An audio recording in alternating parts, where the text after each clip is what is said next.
This is the Delat Torn, a Tier 3 BR 5.0 medium tank on the Swedish Ground Forces line that I was actually not planning on making a review for. At first glance it looks like any old mid-tier medium tank, but on the day that I completed grinding it, it just so happened to be in the Simulator Battles lineup. So I decided to give it a little go, and it is fair to say that I was more than impressed with its performance. By far the biggest strong point of the Delat Torn is its brilliant reload of at best 3 seconds. This is due to an auto-loading system that feeds its 75mm cannon, which also happens to have some decent ammunition options. Firstly, 2 stock rounds, a stock AP round with 139mm of pen, and a stock HE round with 10mm of pen and 690 grams of explosive filler. There is then also a Tier 4 modification for an APC-BC round with 149mm of pen and 110 grams of explosive filler. Personally, I didn't really use the HE, but I did find the AP to be a perfectly adequate stock round, and the APC-BC to be a well-performing round with a good amount of pen, and actually a fairly high amount of explosive filler when compared to other 75mm APC-BC rounds at this BR. The armor on the Delat Torn is at most 60mm, so don't expect to take more than 1 or 2 hits before going down. The ammo rack also blows up quite easily, so you don't want to be taking a large excess of ammunition into battle. The Delat Torn has overall decent mobility. The hull of the Delat is of course carried over from the earlier STRV M42, but does of course have the heavier turret assembly, but also a more powerful engine, giving the Delat better mobility than its lighter counterpart. You can easily drive along off-road at over 25 miles an hour, and really I only found issues with the mobility when the tank was stock. When it was stock, it felt a little bit sluggish when driving around at slow speeds, but after gaining the various mobility modifications, this was no longer an issue. It is worth noting that the reverse speed is only 3 miles an hour, so that is worth keeping in mind when driving into potential enemy fire. So jumping over to gameplay, we're going to take a look at a simulator match and then some ground RB. So starting off in our sim game on the map Poland, I'm going to get right into it with the demonstration of how useful that autoloader is. Me and an M24 both fire, and on the first shot, obviously neither of us do any significant damage to each other, but I can quickly reload and then finish him off. Then I see a Breda 501 already reloaded, single shot, that is him taken down. 2 very quick kills, really demonstrating how useful that autoloader first stage ammunition is. And for anyone wondering, there are 4 rounds in the autoloader that will obviously be replenishing as you're driving along. I pull out to take a look a bit later, Pack Puma comes steaming towards me, and the Pack Puma is obviously a very small vehicle, and I am using the APC-BC shell with that 110 grams of explosive filler, so of course that took him out quite easily. And it's the same for this Hetzer, the Jagdpanzer 38, single shot into the side, and it looks like it possibly hit the ammunition or it just hit the back of the crew compartment and then exploded, but either way his crew are definitely not walking away from that one. Moving up on the A point, the enemy team captured it, and yeah, it's a flak bus, so I fire a shot, and luckily for me, horizontal turret drive out. He's not going to be able to turn his gun, and then the second shot luckily hull breaks him, and that's yet another kill for me there. I believe is that my 5th kill in this game, I believe. But nonetheless, I move into the zone. We are now capturing. Obviously at this point, the only damage I've taken has been from that M24, the first enemy that I engaged, where he did a minor bit of damage to my gun breech and gun barrel, and made, I believe it's my gunner, slightly injured, but no critical damage as of now for this match. A bomb does go off, luckily missing me and not really doing any major damage. I have now almost captured the A point, beginning to move out. I find in sim it's not a good idea to linger around inside cap points, because generally then the enemy knows where you are, and you want to try and stay sneaky. I do though see a gunfire to my side as I'm leaving the A point, so I back up, and it's very clearly a Japanese tank, so I fire a shot in, and that is him taken out. And after a bit more time driving around, the game's coming to its end, driving back to my original sort of camping point, and yeah, I get shot, my track gets taken out, and I lose my gunner. I can no longer shoot. So I'm kind of worried because I have no idea where I was shot from. I'm looking around, and as I'm reversing, I see coming along a little Italian tank destroyer. I believe it's the M43. He's driving towards me fairly quickly. I get my ability to shoot back, and as he comes in, He shoots me, sets me on fire, I shoot him, his transmission is out, and luckily, fast reload, second shot into his crew compartment, and that is him dead. And funnily enough, I didn't notice I was on fire. I looked behind me and just see a bunch of flames, so I very quickly use my fire extinguishing unit to put out those flames and survive till the end of the game. Very nice 7-kill sim game and a base cap. And this was one of the earlier games I did in the vehicle. I spaded it in the few sim games before that match, and that was the first game I did with the vehicle spaded. And I will say, it was very fun. I really did enjoy doing that match. So now moving into ground RB, my team has pushed past the C point, and now we've got all the capture points. We're basically just preventing the enemy from taking those caps. I found a decent little camping spot just to the side of the C point, and I'm going to use this to ideally prevent the enemy from moving on to C and prevent them moving on to B. If we can hold those 2 points, it seems fairly likely that we will be able to win the match.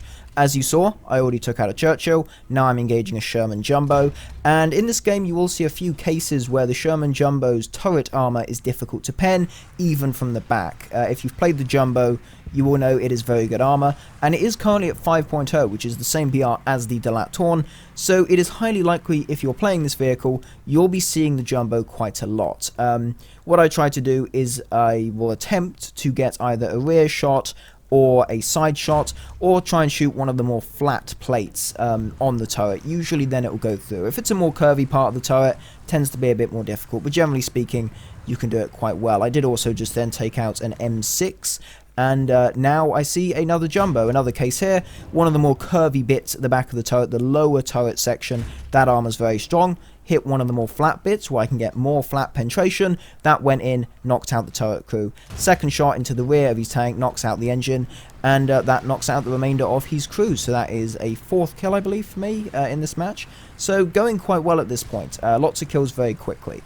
I am obviously fairly close to the enemy spawn. They will be driving in front of me. I wouldn't necessarily say that I am spawn camping, considering that between me and the enemy spawn is a decent amount of distance, and also lots and lots of piles of rubble, lots of buildings, all that kind of stuff. So I'm not trying to spawn camp here, just trying to prevent the enemy from moving onto those cap points. Reversing up though to try and change my position. I don't want to sit in the exact same spot for the whole time, because then obviously revenge kills would be fairly easy for the people who I have killed. But as I reverse up, just keeping a good eye out, I am fairly sort of certain that some enemy vehicles will try to flank the opposite way around and go behind me, so I need to keep a good lookout on both sides of these buildings. Of course, on Stalingrad you have a large area of the map that is populated by those large factory buildings, like the ones I was just looking at through my binoculars, and that is where enemy vehicles can hide, quite well actually, and then they can snipe you from inside those buildings. But for the time being I have spotted what looks to be an M10, and I believe a Sherman as well, trying to flank behind me, as I was thinking would happen. So I get ready, I aim up, waiting for them to drive in front of me, and boom, there we go, that's the M10 dealt with, and we're about to see an advantage of that fast reload. I'm waiting, I take a shot, I sort of fire a blind shot. There was a lot of smoke in the way, but from where that Sherman fired, I could gain a rough idea of where he was positioned. Fired that shot, and obviously that was a nice double kill, and yeah, there we go, there's an M4A1, shot to the side, good kill there, and unfortunately now is coming at the end for me. I did mention that this ammo racks very easily, and yeah, you're about to see a case of that. Sneaky little M24 got even further behind me than those 2 tanks who I just engaged, and yeah, ammo rack goes bye-bye, and that is the end of me in this match. So I think that game was quite a good demonstration of especially using the autoloader to quickly engage groups of enemy vehicles. Now we're going to move on to a game where I last a little bit longer. This game lasted about 14 minutes. I survived for the whole length of the match and captured multiple points during the duration of the game. Starting off though, obviously on Abandoned Factory, we're up at the Alpha point. Engage a KV-1 initially. He's hiding in the factory building, trying to prevent my team capturing the Alpha point. And, you know, shot to the side of the turret, that obviously went in and dealt with his crew relatively quickly. Friendly Panzer IV was next to me. He does then unfortunately get offed by the French Sherman, who was with that KV-1. But it would appear that the Sherman did not know that I was here, and then proceeds to try and move into a camping position, where I'm able to then shoot him through the front of his vehicle, and set off his ammunition load, giving me 2 fairly quick kills there. Next up, AMX-13 DCA. Do not underestimate AA, especially in a vehicle such as this, when you only have up to 60 mil of armor. The AA vehicles will very easily tear you to shreds, so you want to be careful as to not annoy those, and also not to underestimate them. Next up, good example of the autoloader. T-34 through the fence, I fire a shot. Couldn't really see him, so I got the hit the upper frontal plate, but then I quickly reload and I can get another shot off to make sure that I kill him before he has a chance to fire at me. Now at this point in the game, it becomes rather obvious that my team will need to push either the B or the C point so that we can win the game. We've mainly been focusing on the A point, and as you can see from the minimap, we've basically given no resistance to the enemy team moving on the B and the C point. So I begin to turn around to head initially towards the B point to try and capture that so that we can hopefully win the game. I get a good vantage point and I do spot a KV-1 on the B point, fire a shot, hits his side armor, and as you would expect with what has proven to be a very reliable round of ammunition, it goes in, knocks out the entire crew. That was a fairly simple kill. After some other friendlies deal with a few more enemy vehicles on that point, I then head down and we begin to capture a T-34 rushes.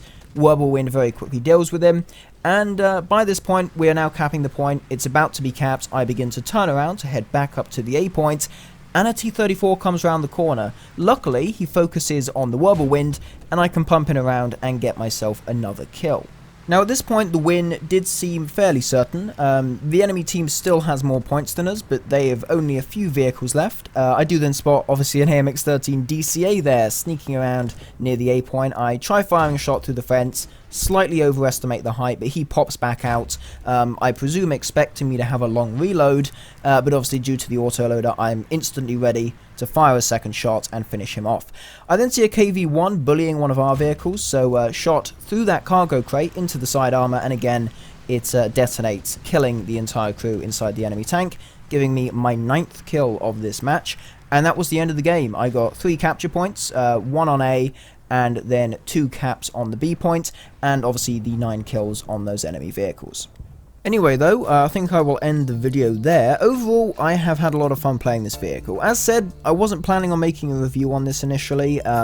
It was just a case of I researched the vehicle, saw it was in the simulator lineup for the day, and thought, yeah, I'll give it a go. And I was definitely pleasantly surprised by the results, and after taking it into RB, I had even more fun there. So definitely, if you have access to the Swedish tech tree, give this vehicle a go. You may also be pleasantly surprised. It is a very fun vehicle, and at 5.0 it can do quite well. The only things that you will commonly have issues penning in an at tier kind of game are some of the T-34s, where if you're front on with the T-34, I would just advise aim for the turret ring, and your APC-BC round or even the AP round will usually go right through and knock out whatever is inside that turret. And of course, also as demonstrated, Sherman Jumbos, their turrets in places can be a bit iffy, as well as the upper frontal plate usually, but if you can hit sort of some of the more flat parts of the turret, or the sides or the rear, you really won't have many problems dealing with them. Anyway though, thank you very much for watching the video. Hopefully you did enjoy or found it useful in some way. If you did, please consider leaving a like, maybe even subscribe to the channel if you would like to see more content like this. Anyway, thank you again for watching, and I will see you in the next one.